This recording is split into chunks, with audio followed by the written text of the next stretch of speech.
పాత్రికేయ సోదరులకు, విచ్చేసిన ప్రేక్షక దేవుళ్లకు అందరికీ స్వాగతం.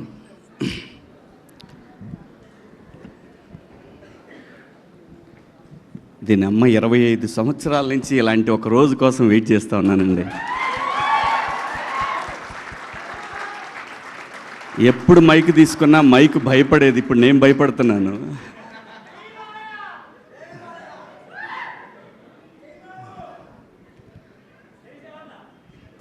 అంటే ప్రతి శుక్రవారం దీనమ్మ ఈ శుక్రవారం కొడతానని సంవత్సరానికి 52 వారాలు ఉంటే ఒక 7 సినిమాలు చేస్తే 7 వారాల్లో 7 శుక్రవారాల్లో దీనమ్మ కొడతానని 25 ఏళ్ళు అయిపోయింది.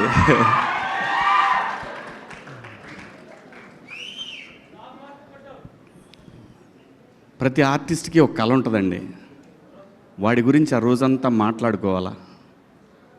నాకు వణుకు వస్తుంది. ఫస్ట్ టైం నాకు దీనమ్మ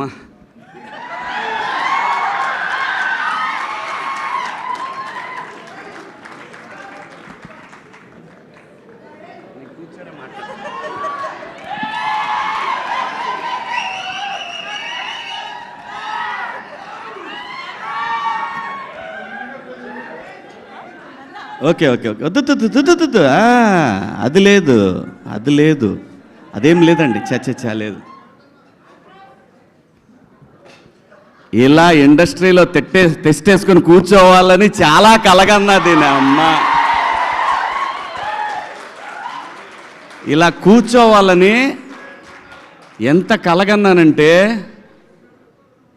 ప్రతి సినిమా జరుగుతున్నప్పుడు నిజంగా నేను ప్రతి సినిమాకి ఈ కళామ తల్లి నాకు పెట్టిన అన్నం మీద ఒట్టేసి చెప్తున్నాను, నేను ఏ రోజు కూడా ఒక నిర్మాతని నా సొంత సినిమాలాగా ఫీల్ అయ్యే చేశాను. ఎప్పుడు కూడా ప్రతి సినిమా దీని ఎక్క రావటం ఇంకా రావట్లేదని నరకం చూశాను. నిజం చెప్తున్నాను, నేను నరకం చూశాను.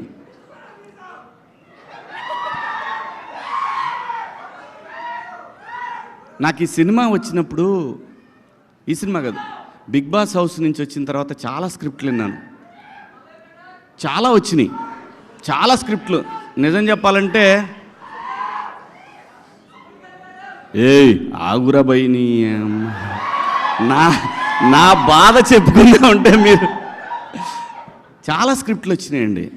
చేద్దామంటే చేస్తే బొచ్చేది డబ్బు వచ్చేది. నేను అప్పుడు అనుకున్నా, 13 ఏళ్ళు ఇండస్ట్రీకి దూరంగా ఉండి కూడా బతకగలిగిన నా కొడుకుని ఇంక ఈ డబ్బుల కోసం మనం పనిచేస్తే విలువే ఉంటుంది నాకు అనిపించింది. దానికోసం నేను అట్లా ఏ సినిమా పడితే సినిమా చేయదలుచుకోలేదు. ఈ సినిమా చెప్పడానికి వెంకట గారు ఫోన్ చేశారు. నానిగారు వెంకట గారు, ఆయన నానిగారు వెంకటే అంటారు, వెంకటరత్నం గారు. ఫోన్ చేస్తే సరే కథ వినమని గోపిని అడిగారు. అంటే నానిగారి నేను లోకల్ ప్రొడ్యూసర్ వన్ ఆఫ్ తనకి చేసి అడిగితే సరే వింటాను అని చెప్పాను. ఎందుకంటే వాల్పోస్టర్ నుంచి వస్తుందని. అంటే నానిగారికి సింపుల్గా నేను ఒక మాట చెప్తాను, నేను ఏదైనా మాట్లాడానంటే ఇంకా మాటకి తిరుగు ఉండదు. నానిగారు మరో సూపర్ స్టార్ కృష్ణ తెలుగు ఇండస్ట్రీకి. అంటే పొగడితే మనకు రాదు, అది పొగడటం రాదు, ఇన్బిల్ట్లో లేదు. నిజం చెప్పడమే నాకు ఇష్టం. ఎందుకంటే సూపర్ స్టార్ కృష్ణ గారు ఏది ఉన్నా కానీ, నేను చదువుకునే రోజుల్లో ఏదున్నా కానీ ఆయన డేరింగ్ డాషింగ్ హీరో అనేవాళ్ళు ఆయన్ని. అలా ఏ సినిమా చేయాలన్నా సరే దమ్ముగా ఇండస్ట్రీకి కొత్త టెక్నాలజీ తెచ్చాడు, కొత్త లెన్సులు తెచ్చాడు, కొత్త కెమెరాలు తెచ్చాడు. తన కోసం వాయిస్లు ఒకసారి తేడా కొడితే కొత్త వాయిస్ కూడా తెచ్చేసాడు. అది దమ్ము. ఆ దమ్ము నేను నిజంగా చూస్తున్నా. అందుకే నాని గారిని, నాకన్నా చిన్నోడు, నేను నాని అని పిలవటానికి రావట్లేదు లోపల నుంచి.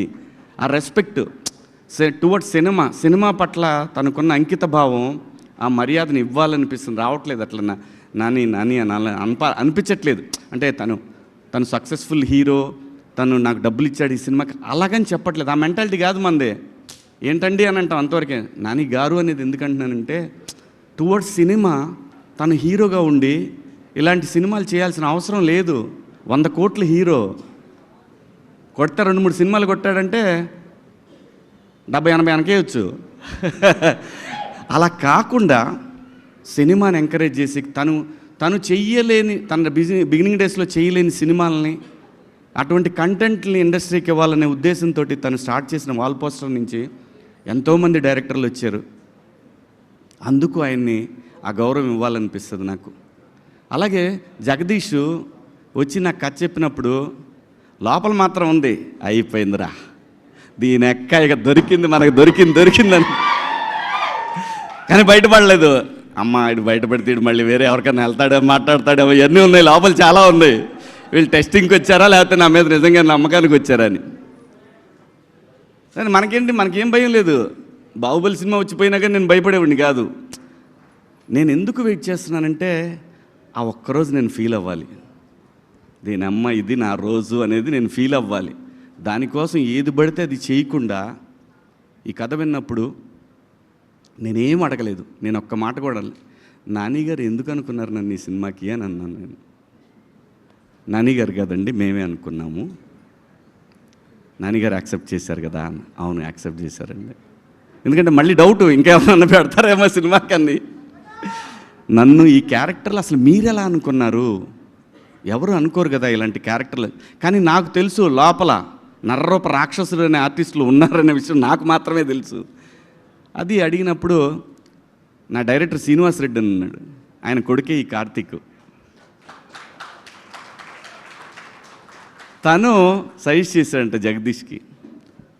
ఆ రోజు అవును నువ్వైనా ఎలా అనుకున్నావు కార్తీక్ అంటే, ఏముందండి పగలంతా మాల్స్లో కూర్చునేవాళ్ళం, రాసుకునేవాళ్ళం, కేఫ్లో కూర్చునేవాళ్ళం, రాసుకునేవాళ్ళం. కొంచెం మాట్లాడతాను ఈరోజు, ఇంక మళ్ళీ మనం ఇలా మాట్లాడటానికి ఇంకా అంత ఎక్సైట్ అవ్వను. ఇంతకన్నా పెద్ద ఎక్సైట్మెంట్ ఇంకేం ఉండదు లైఫ్లో, అంతకన్నా ఎక్సైట్ అవ్వను. మాల్లో కూర్చున్నప్పుడు సాయంత్రం టీవీ పెడితే మాకు టీవీలో శివన్న కనపడేవాడు. అక్కడెక్కడో తగిలేదు సార్ మీరు మాకు. అమ్మిడే అమ్మ, దేవుడి రైటింగ్ ఎలా ఉంటుందో చూడండి. నేను బిగ్ బాస్ చేస్తాను ఎవడనుకోడు, వీడికేం కర్మ, ఎందుకు చేస్తున్నాడు ఇటు తెలీదు. అదంతే, ఎవడు ఎప్పుడు ఎక్కడ తిరిగా వాడికి రోజు రావాలో అది రాసి పెట్టుంటుంది. అదంతా కూడా నాకు 25 సంవత్సరాలు పట్టిందండి. కానీ నేను ఏ రోజు కూడా నేను భయపడలేదు, వెళ్ళిపోవాలనుకోలేదు, రాదు అనే ఆ టెన్షన్ లేదు. కానీ ఉంది, నేను చెప్పాలి ఇది నా రోజు రే నీ అమ్మ. ఇలాంటి ఒక గొప్ప అనుభూతిని పొందాలి. నా స్ట్రగుల్ చూసిన నా వైఫ్ కానీ నా పిల్లలు కానీ వాళ్ళు నాకంటే ఎక్కువ వేదన అనుభవించేవాళ్ళండి. ఇంట్లో ఏం కాదులేబ్బా ఆడుద్ది, ఈ సినిమా బాగా ఆడుద్దని మా ఆవిడ నాకు ఓదార్పు యాత్రలో. పిల్లలు, నా ఫ్యామిలీస్ అంటే మా అత్తగారి ఫ్యామిలీ కానీ మా ఫ్యామిలీ కానీ నా ఫ్రెండ్స్ కానీ అందరూ ఇలా నాకు నా బాధ ఏంటంటే నేను ₹1 కూడా మళ్ళీ నేను తీసుకెళ్ళి ఎక్కడ ఈ సినిమా నుంచి వచ్చిన డబ్బుల్ని చిన్న చిన్న ప్రాపర్టీలు కొన్నాను కానీ మేజర్ డబ్బు మళ్ళీ సినిమాకే పెట్టాను. నేను నా ఫ్రెండ్స్ సినిమాలు తీసిన, నేను సినిమా తీసిన సినిమాకే పెట్టాను. ఎందుకంటే సినిమా పట్ల నాన్నగారికి ఎంతైతే ఒక ప్యాషన్ ఉందో ఆ కసి నాకు, నేను సినిమాలు తీస్తా, నేను ఖచ్చితంగా తీస్తా. ఇలాంటివి ఇది నేను లవ్ స్టోరీలు తీస్తాను, నాకు లవ్ స్టోరీలు అంటే ఇష్టం. నా ఫస్ట్ నుంచి లవ్ స్టోరీలు అంటే ఇష్టం. ఆ కసి ఉంది, ఆ కసికి రోజు రాట్లా. వచ్చింది నా అమ్మ, వచ్చింది దీని ఎక్క తీస్తా, మంచి మంచి సినిమాలు తీస్తారు. నాకు ఆ బలం జగదీష్ ఇచ్చాడు. ఆ బలానికి సహకారం నానిబాయ్ ఇచ్చాడు. ఎటే ఎవరికెళ్ళా రా అన్నంత ఆ క్యారెక్టర్ల పవర్ని ఆడియన్స్ ఎంజాయ్ చేస్తున్నారు. చూసావా, దీని అమ్మ అది నాకు తెలుసు చేస్తారని. అది ఎలా తెలుసండి, ఇన్నాళ్ళ అనుభవంలో ఆ క్యారెక్టర్ అతను చెప్పినప్పుడు జారిపోద్దనే టెన్షన్ ఉందే కానీ మనకి ఇది చెయ్యలేము, దీంతో మనం ఆట ఆడిస్తామనే విషయం నాకు బలంగా తెలుసు. నాకు తోడు దాము ఎంత మంచి ఆర్టిస్టో అంత మంచి. మేమిద్దరం చాలా డిస్కస్ చేసుకునేవాళ్ళం షార్ట్స్ జరుగుతున్నప్పుడు. ఏంటబ్బాయ్ ఏంటి మనోడు 360 డిగ్రీల్లో తీసేవాడు సినిమా చేసిన షాటు 360 డిగ్రీల్లో అన్నిసార్లు మేము యాక్ట్ చేసేవాళ్ళం అనమాట. చాలా గొప్ప ఎక్స్పీరియన్స్ ఈ సినిమా. ఇంత గొప్ప ఎక్స్పీరియన్స్ ప్రతి ఆర్టిస్ట్కి ఎప్పుడో ఒకసారే వస్తుంది. తర్వాత అలవాటైతే అది వేరే విషయం. ఆ ఒక్క దానికోసం ఎంత తపన పడతాడంటే ఆర్టిస్టు. ఎక్కడన్నా ఎడారిలో ఎక్కడన్నా మంచినీళ్ళు ఒక 24 hours దొరక్కపోతే ఎంత అప్సెట్ అవుతాడో, ఎంత తాహతహలాడుతూ ఉంటాడో, మంచినీళ్ళు మంచినీళ్ళు మంచినీళ్ళు మంచినీళ్ళు మంచినీళ్ళు అల్లాడిపోతాడో. అలా దీని అమ్మ ఒక్క క్యారెక్టర్. అలాగే నేను సినిమా పేరు చెప్పను, కానీ నేను బిగ్ బాస్ హౌస్ నుంచి వచ్చిన తర్వాత వెళ్ళలేదు. అప్పటికి వెళ్ళకముందు ఓ పెద్ద పాన్ ఇండియా సినిమా, ఓ పెద్ద క్యారెక్టరు. అంటే ఈరోజు వచ్చిన ఈ ఇమేజ్కి ఇంకో 4 గంటలు ఉండేదేమో. అలాంటి ఒక క్యారెక్టర్ వచ్చింది, పళ్ళెం దాకా వచ్చింది, కానీ అది పళ్ళెం నుంచి నా నోట్లోకి పోలేదు. చాలా బాధపడ్డాను. ఏంటి ఇంకా ఎన్నాళ్ళ పరీక్ష ఇది అని చాలా అప్సెట్ అయ్యాను. కానీ బిగ్ బాస్ హౌస్ నాకు ఏం నేర్పిందంటే లైఫ్లో పేషెన్సీ, ఇంకా పేషెన్సీ. ఇది ప్రతివాడి లైఫ్కి అవసరం. మరీ ముఖ్యంగా కష్టాల్లో ఉన్న వాళ్ళకి, బిలో మిడిల్ క్లాస్ వాళ్ళకి కూడా, ప్రతి ఒక్కడికి కూడా పేషెన్సీ అనేది చాలా ఇంపార్టెంట్. అలాంటి పేషెన్సీ మనకు జీవితాన్ని ఇస్తుంది. అలా పేషెన్సీ లేకపోతే జీవితాన్ని లాగేసుకుంటుంది కూడా. సో ఇవన్నీ కూడా ఒక ఆర్టిస్ట్గా 25 సంవత్సరాల్లో, అంటే 28 నొక్కేశాను 3 ఏళ్ళు 28 ఏళ్ళు అయింది పరిశ్రమకు వచ్చి. నేను అటువంటప్పుడు నేను ఇంకా భయపడ్డాను, ఇంకా ఎవరిని కదిలిస్తే ఏడుస్తానేమో అని అనుకున్నాను, కానీ దీనమ్మ అది రాలేదు. ఎందుకంటే తెలుగు సినిమా ఇండస్ట్రీలో ఒక ఆర్టిస్ట్గా ఒక అవకాశం దొరకటం అనేది అది ఎన్నో జన్మల్లో పుణ్యం చేసుకుంటే ఈ పరిశ్రమలో మనకు అవకాశాలు దొరుకుతాయండి. చాలా కోట్ల మంది, లక్షల మంది కృష్ణానగర్లో చాలామంది వెయిట్ చేస్తూ ఉంటారు. వేల మంది పిల్లలు షార్ట్ ఫిల్మ్స్ ప్రయత్నాలు చేస్తూ ఉంటారు. అలాంటి మనకు వచ్చిన ఈ అవకాశం, ఒక స్టార్డమ్ రావాలి, దీని అమ్మ ఒక మాట్లాడుకోవాలి, పెద్ద సినిమాలు చేయాలంటే డబ్బుల కోసం అయితే ఈ పాటికి డబ్బులు చాలా సంపాదించవచ్చు. అలా కాదు. ఇన్నాళ్ళు నేను నా జీవితం అంతా ఒక హాఫ్ ఆఫ్ ద లైఫ్ నేను ఇక్కడే స్పెండ్ చేసినప్పుడు నాకు ఆ గుర్తింపు రాకపోతే చచ్చిపోయేటప్పుడు కూడా అదే బాధ ఉంటుంది. ఆ బాధతోనే, ఆ వేదంతోనే చచ్చిపోతానేమని భయం కూడా ఉండేది నాకు. ఒక్క రోజు కావాలి. Thank you Nanibhai, thank you so much, love you. ఇంకా ఆర్టిస్టుల విషయానికి వస్తే దాము మా రైట్ హ్యాండ్ అయితే మా మాయ ముత్యాలయ్య గారు అండే ఆయన, అలాగే మేడం రోహిణి గారు, అలాగే పిల్లలిద్దరు వెళ్తే అసలు మాట్లాడేవాడిని కాదు, ఆ భయం ఉండాలి మనం అంటే అని, ఆ సచ్చినా మాట్లాడేవాడిని కాదు. అలాగే మరీ ముఖ్యంగా ఈ సినిమాలో ఒక బరువును మోస్తూ ఉండే ఒక రఘు ఫ్రెండ్ క్యారెక్టర్, అది చాలా బరువు మోస్తూ ఉంటుంది. ఆ పాత్ర తాలూకు బరువు అంతా కూడా, ఈ చందుగాడి బరువు అంతా కూడా ఆ పాత్ర మోస్తూ ఉంటుంది. అద్భుతం, అది ఎంత గొప్పగా రాశాడో ఆ పాత్రని. అలాగే మా జడ్జి గారు కానివ్వండి, అందులో ప్రతి చిన్న పాత్ర కూడా, కమలు, సుబ్బారావు, ప్రతి ఒక్కళ్ళు అద్భుతంగా చేశారు. అలాగే మ్యూజిక్ డైరెక్టర్ వెళ్ళిపోయాడేంటి ఆయన కానివ్వండి, మన సాంగ్ రాసిన లిరిక్ రైటర్ గారు చారి గారు కానివ్వండి, ప్రతి ఒక్కళ్ళు, అయ్యో మన ప్రియదర్శి ఫ్రెండ్ కానివ్వండి, ఆ తర్వాత ఇంకా ఎవరున్నారు, ప్రభావతి గారు, వాట్ అన్ యాక్ట్రెస్. నాకు అద్భుతంగా నచ్చింది ఆ షర్ట్ ఐరన్ చేస్తూ. నేను యాడ్లో నాకు చాలా బాగా టచ్ అయింది. అది అమ్మ మాట్లాడుతూ ఉన్నట్టు, అమ్మ జోలపాడుతున్నట్టు అనిపిస్తుంది. ఆ షాట్ అద్భుతమైన షాట్, అది చాలా బాగా అనిపిస్తుంది. ఆవిడ బాగా అందరికీ బాగా ప్రూవ్డ్ ఆర్టిస్ట్. ఆవిడ అంతా భలే సెలెక్ట్ చేసుకున్నాడు అందరినీ కూడా.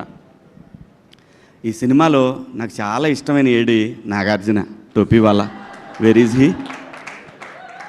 నాగార్జున నా పాలిటి యముడు అండే, తాళం లేదండి, కంటిన్యూటీ సార్ ప్లీజ్. నాకు మొగుడు అంటే ఆడక్కడే ఈ సినిమాలో. నేను అందరికి మొగుడు అయితే ఆడు నాకు మొగుడు.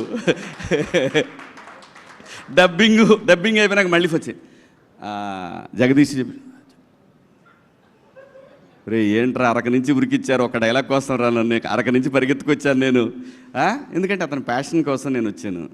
సో అలా అందరూ బ్యూటిఫుల్గా ఉంది. టీం అంతా కూడా యంగ్ టీం, అందరూ అద్భుతంగా ఈ సినిమాకి పనిచేశారు.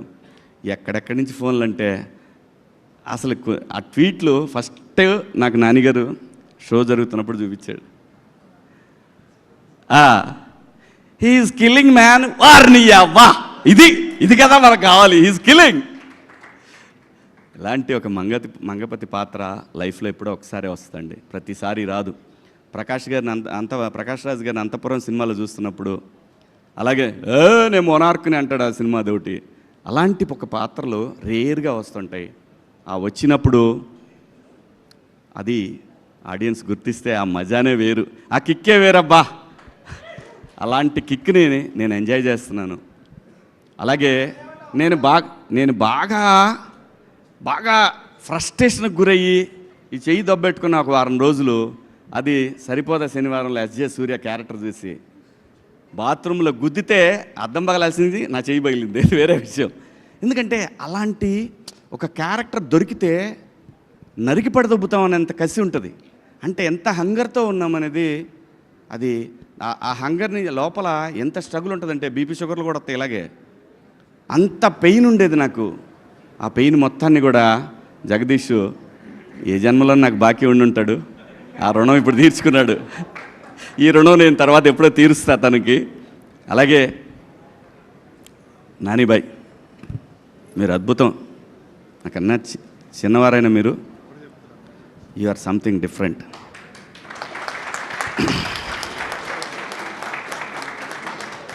నాకు రియల్గా మీ బ్యానర్ సూపర్ గుడ్ లాగా అనిపిస్తుంది. మీ గురించి మాట్లాడుకుంటున్నప్పుడు అందరు కూడా కృష్ణ గారి లాగానే, సూపర్ స్టార్ కృష్ణ గారి లాగానే మాట్లాడుకునేవాళ్ళు. అంటే నేను కాలేజీకి వెళ్ళేటప్పుడు కృష్ణ గారి గురించి ఇలాగే మాట్లాడేవాళ్ళు. సో తనకి సినిమాని కొత్తగా చూపించాలనే తపన, ఎన్ని రకాలుగా ఇండస్ట్రీని మార్చేశారు ఆయన. సో మీరు కథలతో సినిమాని ముందు అలా తీసుకెళ్తారనే బలమైన నమ్మకం ప్రతి ఒక్కళ్ళలో ఉంది. Long way to go. నిజంగా మనస్ఫూర్తిగా ఒక బ్లడ్ రిలేషన్ కన్నా ఎక్కువ సంతోషపడుతూ నేను మీకు చెప్తున్నాను, ఇది మీరు ఇండస్ట్రీలో సంథింగ్ అవుతారు ఏ రోజుకైనా సరే. You or something.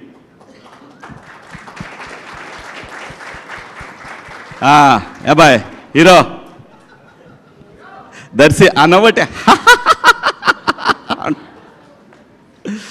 దర్శి అలా నవ్వుతూ చంపేస్తుంటాడు.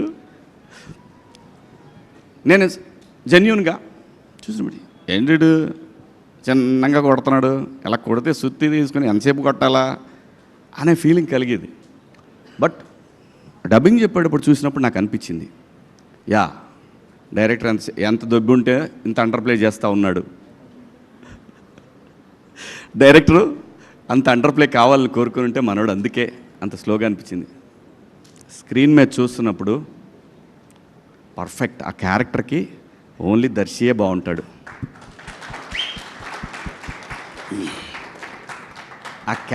అసలు ఈ కథని ట్రస్ట్ చేసినాడు hero, but he is real hero. Nanibhai, ఇంకా మాట్లాడాల్సింది ఎవరి గురించి అంటే దీప్తి గారు. దీప్తి గారు ఎలా అంటే ఫస్ట్ డే చూసినప్పుడు కంగారు పడుతున్నారు, అటు వెళ్తున్నారు, మానిటర్ దగ్గరికి వెళ్తున్నారు. అప్పుడు చెప్పారు ఇట్లా నానిగారి సిస్టరు. అదే ఫస్ట్ టైం కలవటం. నానిగారి సిస్టరు అంటే నాకు అప్పుడు గుర్తొచ్చింది, ఆవిడ ఫిలిం చేశారు కదా, గుర్తొచ్చింది. మానిటర్ దగ్గరికి వెళ్ళారు, నేను స్టార్ట్ చేశాను, లేచి వెళ్ళిపోయారు అక్కడి నుంచి. ఆవిడ వెళ్ళిపోయారు, ఎవరు లేరు, మొత్తం ఎక్కడ ఏంటి అని అన్నా ఉంటే మొత్తం రామోజీ ఫిల్మ్ సిటీలో వేరే సెట్లో కూడా వినపడేది. ఎందుకంటే దీని అమ్మ కసి అండి, 25 సంవత్సరాల కసిని ఒక క్యారెక్టర్ నాకు దొరికినప్పుడు నరికిపడ దొబ్బాలి కదా, అలా దీప్తి గారు ప్రతి చోట కూడా నేను గమనించాను. డైరెక్టర్కి ఎంత సపోర్ట్ అంటే ఆవిడ, ఓ మై గాడ్. జనరల్గా ఏమవుతుందంటే డైరెక్షన్ డిపార్ట్మెంట్కి ప్రొడక్షన్కి ఎప్పుడు కూడా క్లాష్ ఉంటుంది. ఇది అదవుతుంది, ఇది అవుతుందని వాళ్ళు వెళ్ళాం, అక్క మనకి ఇదే కావాలక్క అని ఇక్కడి నుంచి ఇదంతా చూశాను. ఇది చాలా సినిమాలకు చూస్తూనే ఉంటాము. ఇది ఆవిడ చాలా ఉపయోగపడ్డారు ఈ సినిమాకి, డైరెక్టర్కి. అన్డౌటెడ్లీ దీప్తి గారు బ్యాక్ బోన్ జగదీష్కి, అన్డౌటెడ్లీ. సరే, ఇంకో మేడం ఉన్నారు, ఏం చేస్తున్నారు? ఓకే చేసుకోండి, ఏదో చేసుకోండి. అవును అలాగైందా, సర్లే కానీ. ఇది ప్రశాంతి గారు. ఇలా ఆడుతూ పాడుతూ ఒక ప్రొడక్షన్ చేయొచ్చంటే, అలా ఫస్ట్ టైం నేను 96 ఫిలిమ్స్ దాకా చేశాను నేను కూడా. ఫస్ట్ టైం ఒక ప్రొడక్షన్ హౌస్లో ఇలా ఆ సినిమా అంటే ఏదో షార్ట్ ఫిల్మ్లా చేసి పడదొబ్బారు, జస్ట్ లైక్ దట్. నిజంగా బట్ ఆ ఫ్రీడమ్ ఇచ్చింది నాని గారు. ఎండ్ ఆఫ్ ది డే ప్రతి ఒక్కటి కూడా అన్నిటి leads to, all roads leads to Nani garu. So thank you so much. ముఖ్యంగా ప్రింట్ మీడియా, ఎలక్ట్రానిక్ మీడియా, ఎక్కడో 7 సముద్రాల అవతల ఉన్నటువంటి అమెరికాలో, ఆస్ట్రేలియాలో ఉన్న ప్రేక్షక దేవుళ్ళు ఒక్కొక్కళ్ళు ఫోన్లు చేసి చూపిస్తుంటే, నీ దెబ్బకి మేము కింద రోల్లో కూడా చూడాల్సి వస్తుందా చెప్తుంటే అని ఇలా వాళ్ళు వీడియో కాల్స్ చేసి, అలాగే ఇక్కడ నాకు తెలుసు ఇంకొక విషయం చెప్పాలి మీ అందరికీ. మంగపతి విలనని మీరందరూ మనకు ఆ సిచ్యువేషన్ బట్టి అనిపిస్తుంది, కానీ ప్రతి మనిషిలో, even Mahatma Gandhi, even Gautama Buddha, even anybody name it, ప్రతి వాళ్ళు కూడా ఏదో సందర్భంలో మంగపతి రావాలని ట్రై చేస్తాడు. ఖచ్చితంగా మంగపతి రావాలని ట్రై చేస్తాడు. అదేంటంటే అది అంతే, మనిషి మైండ్ డిజైన్ అలా జరిగిపోయింది. ఏదైనా సరే ఎవరినైనా టచ్ చేయండి, ఎక్కడో సందర్భంలో వాడికి నచ్చని విషయంలో ఒక చిన్న ఆ మంగపతి ఖచ్చితంగా వస్తాడు. ఖచ్చితంగా మహానుభావుల్లో కూడా వస్తాడు, అది నిజం. అందుకే ఈ మంగపతి క్యారెక్టర్ కనెక్ట్ అయింది. ప్రతి వాళ్ళు కూడా ఎందుకు ఈ క్యారెక్టర్ని హేట్ చేస్తున్నా, లవ్ చేస్తున్నారంటే కారణం that is the beauty of mind. ఆ మైండ్ని క్యాప్చర్ చేసి దానికి ఒక మంగపతి అనే పేరు పెట్టేసి సావదొబ్బాడు మా director. Thank you so much. చాలాసేపు మాట్లాడి, మీరు ఆగండి, ఇంకా ఉంది.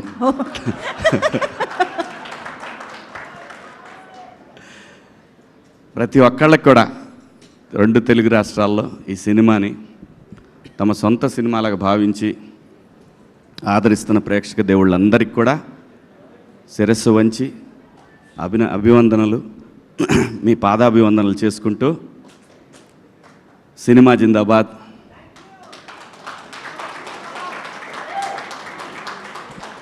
ప్రొడ్యూసర్ జిందాబాద్. నిజంగా ప్రొడ్యూసరే దేవుడు, ప్రొడ్యూసర్ మాత్రమే దేవుడు సినిమాకి. ఇంతమందిని కోడేసి ఒక ఊహని జనానికి చూపించి మెప్పించడం అంటే, దాని తాలూకా పెయిన్ని భరించే ఒక తల్లి లాంటి క్యారెక్టరు ప్రొడ్యూసర్ లేకపోతే సినిమా లేదు.